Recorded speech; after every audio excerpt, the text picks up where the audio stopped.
馬來西亞風景宜人，擁有壯麗嘅山河，又有小橋流水。喺呢度真係會有種唔捨得走高山留低嘅感覺。亦都因為咁，好多候鳥都會選擇棲息喺呢度，而燕子就係其中之一。於是乎，啲人就喺馬來西亞郊區位置起咗啲燕窩屋。原來起燕屋都有竅門㗎。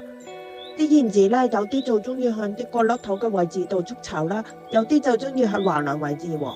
所以咧，啲燕屋頭頂咧就會有好多唔同大小嘅橫梁，等多啲燕子可以喺度築巢，繁衍後代。唔知人會唔會好奇點解要咁嘈㗎？嗱，好多燕子都唔會咁大聲㗎。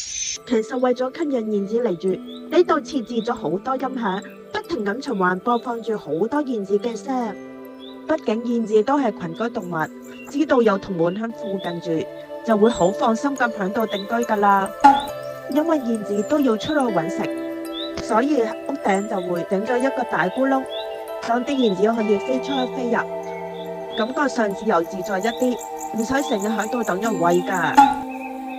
知道啲燕窩嘅來源之後，係咪更加放心食呢？食燕窩都係想食得好啲，食完之後靚啲，千祈唔好貪平買咗假嘢啊！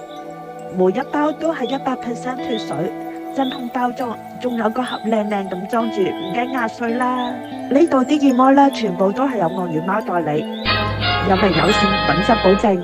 依家一盒500克裝嘅燕條都只不過係需要9000蚊咋，100克裝嘅仲係2000蚊。